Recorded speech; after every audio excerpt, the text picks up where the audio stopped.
ए पत्नी मैं ज्ञानवान हूँ तू भी ज्ञानवती है, मैं सामवेद हूँ तो तू ऋग्वेद है। सभा समिति में जाकर स्त्रियां भाग लें और अपने विचार प्रकट करें। ये दोनों श्लोक वैदिक काल यानी करीब 3000 साल पहले समाज में महिलाओं की स्थिति की झलक देने के लिए काफी है। चारों वेदों में नारी से जुड़े सैकड़ों मंत्र हैं। ऋग्वेद में 24 और यजुर्वेद में 5 विदुषियों का उल्लेख है। इसी प्रकार ऋग्वेद में नारी के बारे में 422 मंत्र हैं। वैदिक ग्रंथों से पता चलता है कि उस वक्त महिलाओं को समाज में ऊंचा स्थान प्राप्त था। इस वीडियो में हम आपको बताएंगे वैदिक भारत में महिलाओं की शादी, पढ़ाई, तलाक और वैश्यावृत्ति पर क्या नियम थे।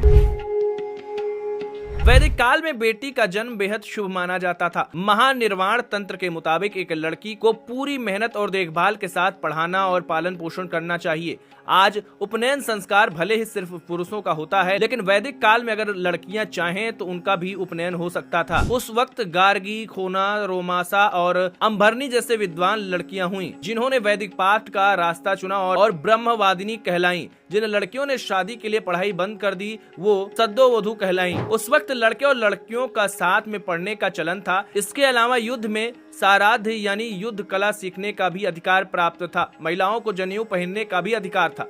वैदिक काल में 8 तरह की शादियों का प्रचलन था, जिनमें 4 प्रमुख थी: ब्रह्म, देव, अर्ष और प्रजापत्य। अगर किसी कन्या को विवाह से पहले प्रेम हो तो उसके प्रेमी के लिए जार शब्द का उपयोग किया जाता था। इसे नैतिक और पवित्र माना जाता था। वैदिक काल में कन्या विवाह और पौढ़ विवाह दोनों तरह का चलन था। इसमें जाति या वर्ण की कोई बाध्यता नहीं होती थी। इसके अलावा स्वयंवर का भी रिवाज था, जहां राजघराने की लड़कियों को अपना पति चुनने का अधिकार हुआ करता था। शादी के बाद लड़कियां गृहिणी कहलाती थीं। सभी तरह के धार्मिक अनुष्ठानों में पत्नी को बराबर अधिकार प्राप्त थे।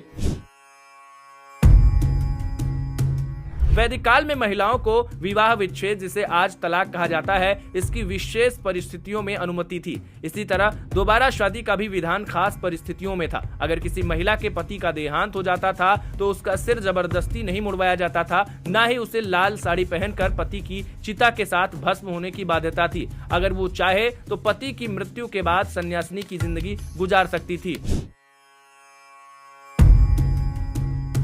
वैश्याएं वैदिक समाज का एक हिस्सा थीं। उन्हें अपनी जीविका चलाने की अनुमति थी, लेकिन इसके लिए कुछ प्रावधान बनाए गए थे। ऐसी महिलाओं का विवाह किसी मंदिर में देवताओं से कर दिया जाता था और उन्हें देवदासी कहा जाता था। देवदासियां अपना पूरा जीवन पुरुषों की सेवा में गुजारती थीं। ये परंपरा आज भी दक्षिण भारत में कुछ जगहों पर जारी है, मगर इसका दैहिक और व्यावसायिक मकसद वैसा नहीं जैसा आज के दौर में वैश्यावृत्ति जैसे पेशे में माना जाता है। वैदिक युग की ये परंपरा ये बताती है कि स्त्री को उसके पेशे की वजह से ही नीचा नहीं माना जा सकता। मनुस्मृति का ये श्लोक पूरे वैदिक विचार का सार है कि जहाँ नारी नहीं पूजी जाती है वहाँ सारे कार्य व्यर्थ हैं।